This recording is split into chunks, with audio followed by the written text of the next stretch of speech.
All righty.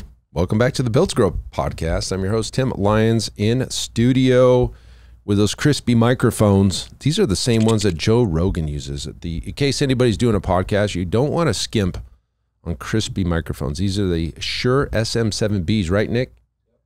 Yep. Joined by Randy Angston. What's up, buddy? How are you doing, brother? And then we picked up these sweet arms, like podcast arms here, and they just float around. Yeah, so basically fully adjustable. Yeah, guys, you got to check out this podcast studio on our YouTube channel. Built to Grow podcast on YouTube. Check it out. You can see what I'm talking about. You can also see this beam of light hitting, creeping in both of our hitting my eyeball right now, and yours too. Just the one. It's just this time of year. It's just like one of those things where we come in the same time every day, but the sun moves. There's a whole thing about suns and like rotation of the earth. Solar systems and is it flat? Anyways, got a great show for you today. We are going to talk about all the things that are being done wrong, and you know, it's more of a rant because, and I'm not calling any names or anything out, but I see a lot of shit that's wrong in this industry, and I'm gonna tell you why it's wrong. It's not that it's like, well, you think it's right and I think it's wrong, or whatever, opposite. You think it's wrong and I think it's right. There is no right way that some of these things are being done. It's just being done out of convenience, or it's the way we've always done it, or, you know, I didn't learn my lesson the first time and I'm doing it again. So anyways, we're going to talk about it. And, you know, if this is you, this is your wake up call, get this shit figured out, because it's a quick, this is a great analogy. So it's very, very difficult to sell or sign up, you know, 5 or 7 personal training clients in a day. Yeah. But it's really fucking easy to lose 10. Absolutely. It really is. Yeah. So there's a lot that goes into that statement. It's like, it takes a long time to build the right thing, but you do one thing wrong and you could collapse the whole business. Yeah.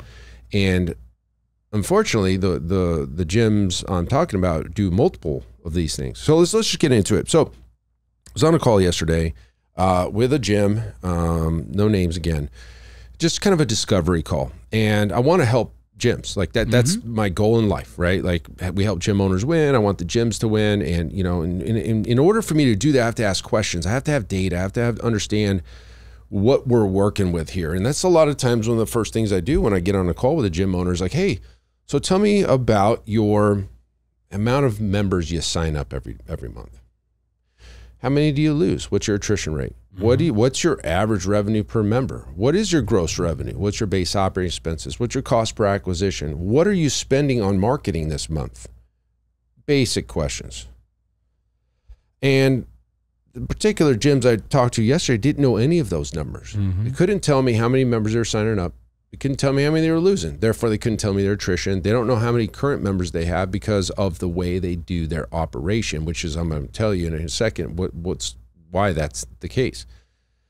So they didn't know how many active members they had because they have like these passes that don't expire. And it's just like they just stop coming, but they're still active. But are they? But they're not getting billed because they paid for the thing. They've already prepaid, yeah. So it's just like there's just a number on a spreadsheet or in the database. And we couldn't figure out any of this stuff. And we got to a point in the conversation where I said, I can't help you until we have this information because I'd just be shooting from the hip. Yep. And that's essentially what they've been doing. Yeah. I asked about the sales process. If somebody was interested in coming in, maybe they drove past your building, maybe they saw you online. How do they do that? Well, they made it really difficult for somebody to book an appointment with them. They had to call in. They had to jump through hoops essentially to give this business money. And I stopped the conversation right there and I said, like, listen, guys, why do you make it so difficult to do business with you? This is obviously the opposite of what you want to have happen. Yeah. You're making it's already a hard enough decision for somebody to join your gym, but then we're going to make them jump through all these hoops. They have to call us. And then, you know, they have to fit our schedule, and then they have to come over here. And then I'm not going to tell them the prices until they get here because that wouldn't be the right, you know. I was told the other opposite. We don't give out prices, which I could see both sides of that equation. You can't just say a price over the phone and have them understand what that means because you don't know what their experience is at any other gym. Yeah, what are they comparing to? Maybe they're comparing it to a $9.99 gym and you're $500. Like, oh my God, that's crazy, right? So that I can see that. But not knowing any of this, there's no recurring revenue whatsoever. It's a pack, like a training Session package. Yeah, play. So how do you fix all this stuff? First off, you got to track everything. Yeah, absolutely. You got to know what you're spending on marketing, how many members that's generating you. So let's just make it super easy. Spend 1,000, get 10 members. You have a number called cost per acquisition. It cost you spent $100 to buy a customer. Yep. Very simple. Because if you've not read Buying Customers 2.0, Bradley Sugars, go read that. It just will change your perspective on what marketing is. Yeah. Essentially, you're buying assets. Yeah, it's exactly it. I mean, I use that conversation almost every gym that we do a discovery call with, and I explain it, break it down. I always compare your client and the lifetime value of that client to a bar of gold. Yeah, that's fine. That's so why I love that. It's so simple, but it does. It opens up your eyes to the understanding of what the task at hand is, as opposed to just thinking it's, some I need a new member. Well, okay, well, what does that mean to the business? Really puts it in perspective. And I think, and I'm doing a webinar on this next week with Wellness Living. You may see, you guys, if you're on our email list, you'll get a link to join that. But I'm going to use that analogy, right? Our goal, how much would you spend, right? Yeah. And when you look at it in that way, everybody understands what a bar of gold is worth. That's the same thing your customer's worth. Absolutely. Your customer's worth dollars. The bar of gold is worth dollars. If you just don't know what that client's worth, we've got a problem, because you may not realize, but this customer might be worth $10,000 to your business. On average, people stay with you 36 months. They're paying $500, it could be $15,000 value with these clients in some models. Yeah. If you're a $99 a month, 3 month, average retention rate, then that client's worth $300. Which to the simple concept at hand, you can't afford to spend as much as the other gym to acquire that client, and that's the grasp that you need to have on that understanding. But it's all math. It all makes sense, but you have to have the numbers. You have to have the data. The only gyms I give an excuse on not knowing those numbers, and it's only an excuse in the interim, is a brand new gym. Correct. Right? You don't know how long you've been open 6 months, 8 months. You don't know how long your clients are going to be with you before you start to see that turnover. That's the only understandable situation where you might not know a true, and you can and again, you can still relate it to other gyms that have a similar model, similar price points. You can still extrapolate data from others that have done it to give yourself at least an understanding of where you should be playing ball. That's the goal. I mean, that's what you should be doing in that situation. But if you don't, I mean, if you've been in business more than a year, 2 years, and you don't know these numbers, that's on you. Start there. Yeah, start absolutely.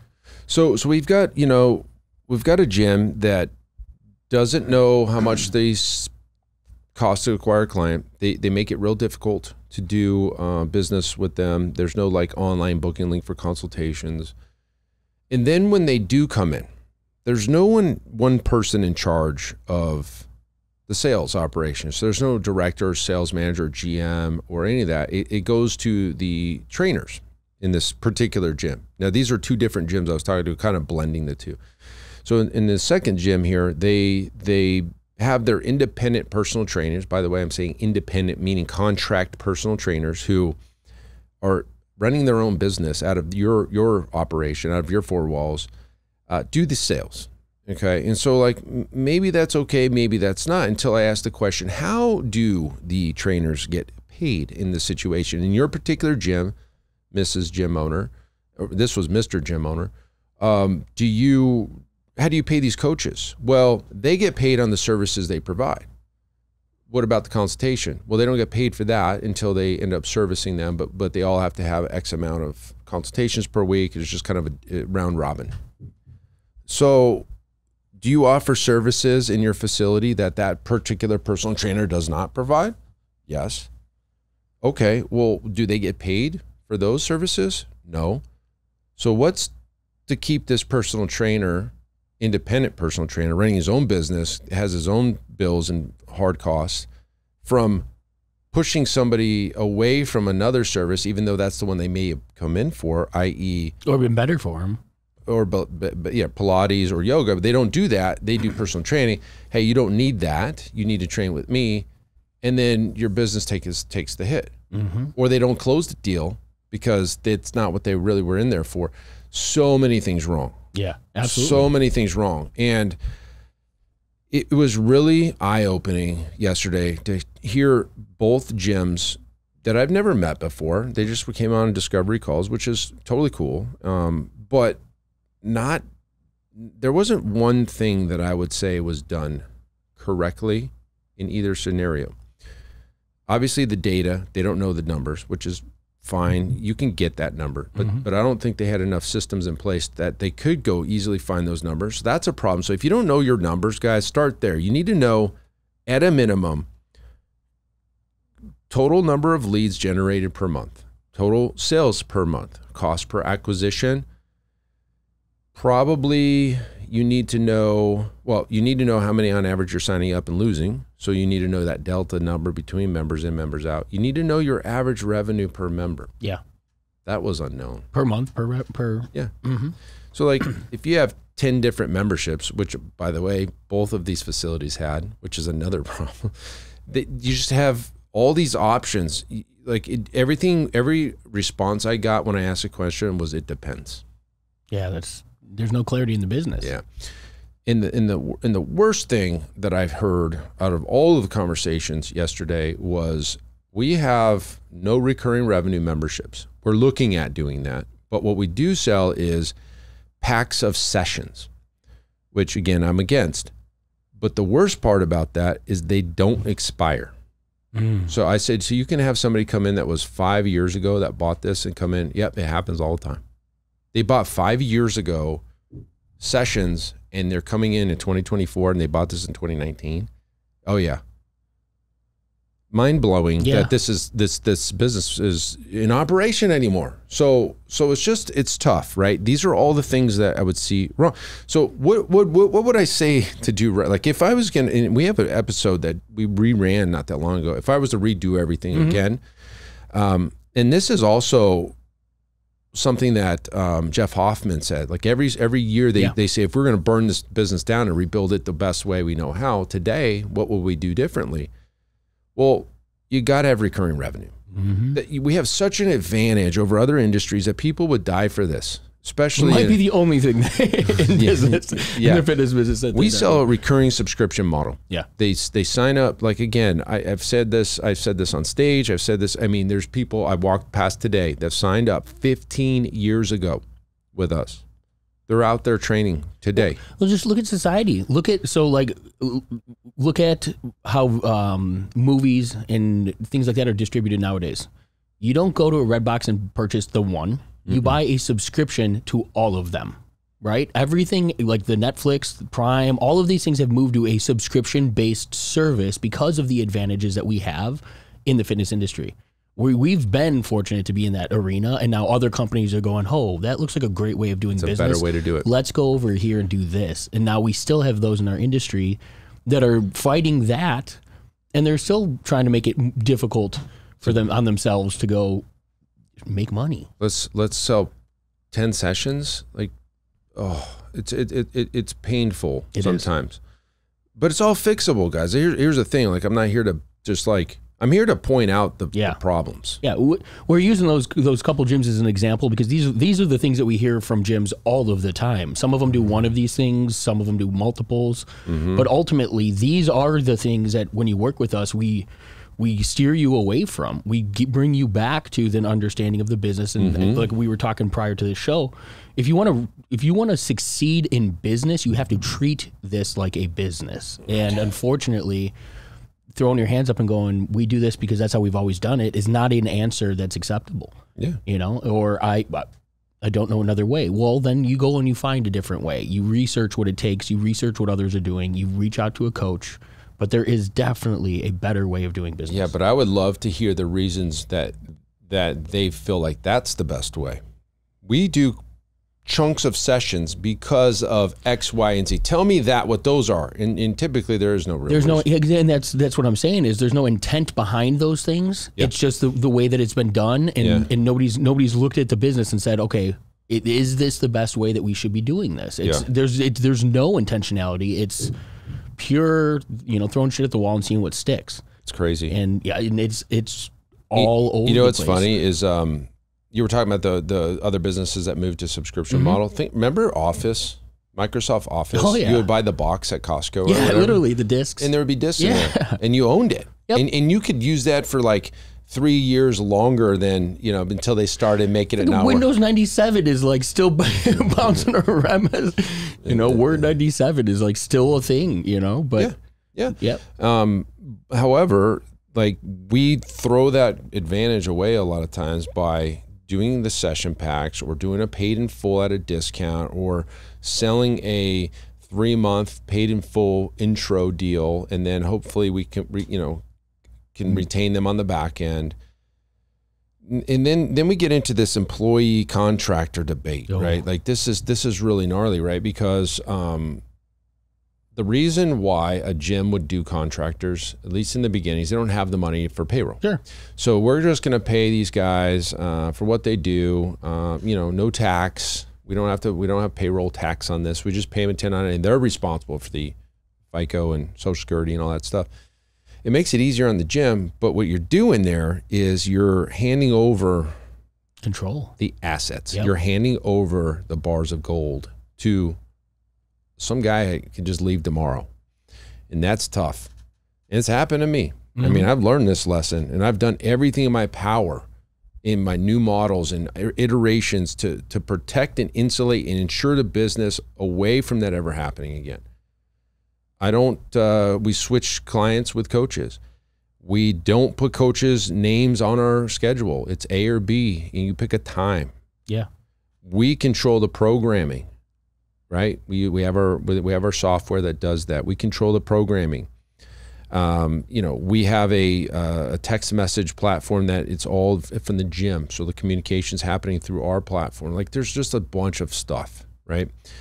We, one of the best things we do is when a coach, like one of the best things that we do, and I don't know if any gym can just pull this off, is that we have a fitness director in Zach where he'll backfill coaches on training floor and get him back on the floor and reestablish relationships. If a coach is sick or out of town or on vacation or whatever it is, I always welcome that. Like if a coach is gone, I love it because Zach gets back on the floor and he reestablishes those connections again. And, and he essentially, he is, even though he's an employee, he is the gym. He's the face. Yeah.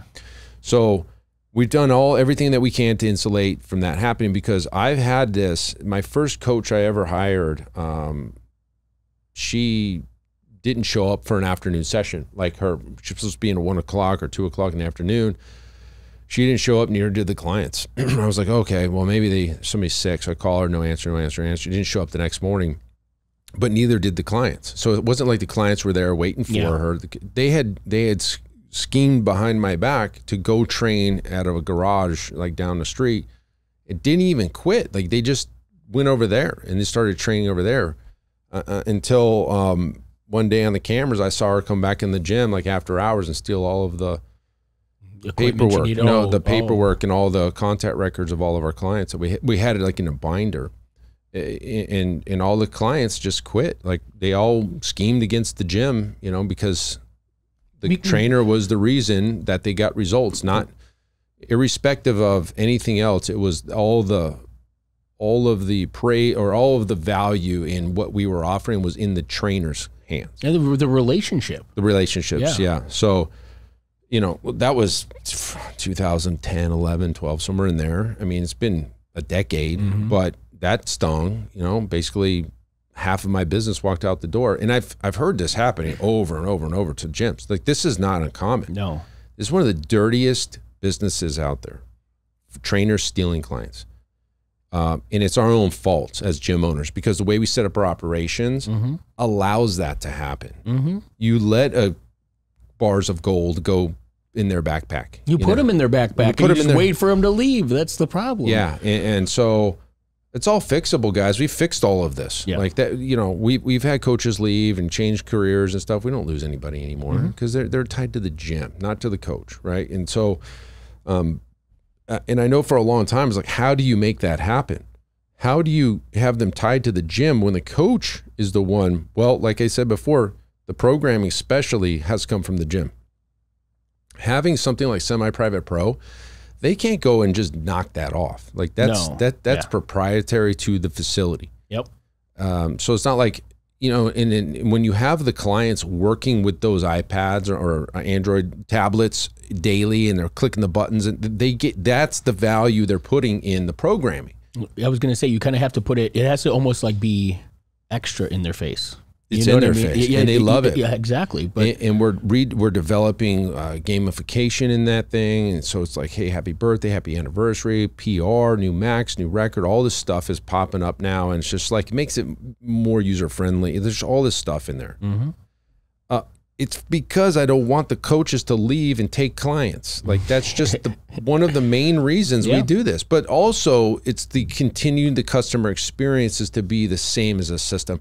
The programming and the training is a system, it's delivery system. And I was going to follow up with the same exact thing. You've created a system, the programming within it, right, controlled in a system where even in the same, let's say nobody is leaving, but to your point, right, Coach A and Coach B can follow the system and get the client a similar duplicatable result. That's a system. When it comes to not just the programming, but let's say, you know, a coach does leave. Okay, you plug a new coach, even if it's not somebody that's already on the team, right? You bring somebody new in.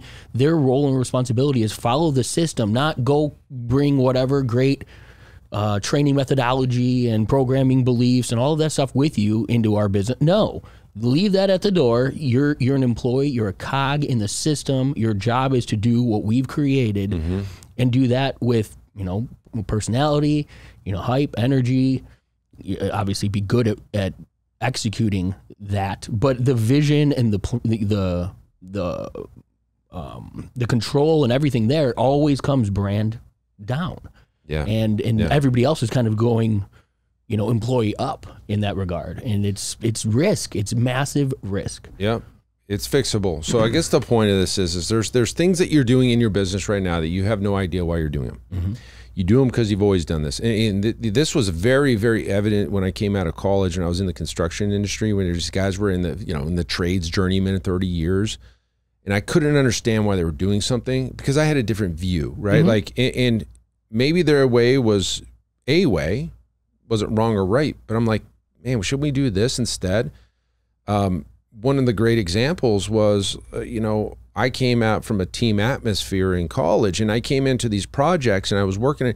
I did kickoff meetings. Nobody did kickoff meetings in my company. I'm like, we got to get these guys meeting all each the other. Different subs, all the subcontractors. I was like, dude, I need that drywaller and the electrician and the insulator all talking to each other because you know what's going to happen. They got to be on the same team, otherwise it's them against each other. Absolutely. Well, Tim, we've never done it that well. I'd like to do it, and it was one of the best things. And it got adopted, right? Like you just bring in a new way. Like it just so you're doing things a specific way a lot of times in your businesses, and you just was like, well, that's the way we've always done it. I think it's always good to reevaluate everything you're doing because some of it is like we do this, but we don't use that information. We'll stop doing it because we're not. I mean, the point is to use the information you're getting out of a particular exercise. We ain't doing stuff to waste time. Like everything's got to move the needle forward. Everything's got to have that one, we sell more flowers aspect to it. So I guess this episode is to like, hey, not to really throw shade at anything, but just like, hey, realize what you're doing could be hurting you. Most likely is. There's other ways to do it. If you guys need help, obviously the links are in the show notes, but take a look at reevaluating everything you're doing. You could do stuff better. Like even us, we could do tons of stuff better, and we will. And we will, absolutely. And that's the awareness that comes with being able to look at your business subjectively and just say, hey, you know what? Any of these can be changed. Anything can be manipulated and modified, for the best interest of the business and the client and their results. But to your point, sometimes you are too close to the problem. Right? As a gym owner, you've been doing it. Maybe you've been in the industry. Maybe you've run your business for 10, 15 years and you've done it the same way. You can have a good business, but you could have a good business that's not capable of being great. And sometimes it does take a subjective eye, a coach, somebody else that's not in the business, in the mix every day, coming in and saying, hey, you know what? Have you challenged this thought? Yeah. Have you ever said, maybe this isn't the path that's the best option for us? And so obviously that's a nod to what we do here at ProFit. But if you find yourself in that position and you don't know how to look at your business without having your emotions and your ego and everything tied to it, then find a coach, find somebody that can come in, another business owner, maybe even just start there, that can just say, hey, let's look at a couple of these areas and let's see if we can improve on these processes and systems. And I promise you, the thing that we do with every one of our clients is nothing more than just that. Here's what we think we can change. Here's what we believe your opportunities for improvement are. When those gym owners adopt those changes, that's when we see the glass ceiling break, and we're exploding revenues and control, and then the control and the clarity that comes in. Like the gym owners, not only do they have more quote unquote success on paper and more money in the bank type of thing, but their businesses run more efficiently. There's less, putting out fires every day. Hell, if I got $1 every time a gym owner said, my days are filled with putting out fires, it'd be every damn gym owner I've ever taken a call with, Yeah. But that's not the purpose of running a business. That's not where you should be as a business owner. You should be looking for the future. You should be looking for these opportunities for change, for improvement, for what comes next. But if that's not what your day is filled like, then you good chances you could really benefit from finding a coach or finding somebody to come in and look at your business. Exactly. Nice. All right. We'll end it on that. Hopefully that helps you guys. Until next episode, keep changing lives. We'll see you on the next show. Bye. All right. And thank you for listening to that episode of the Built to Grow podcast, where we help gym owners win. Now, do you want to connect with me and other gym owners online? All you need to do is join our private Facebook group, Business Talk with Fitness Professionals. Just head on over to Facebook and type in Business Talk with Fitness Professionals. And when you do, we're going to give you our 10 marketing strategies 7-figure gym owners use to win. I look forward to seeing you in the next episode. Until then, keep building something great.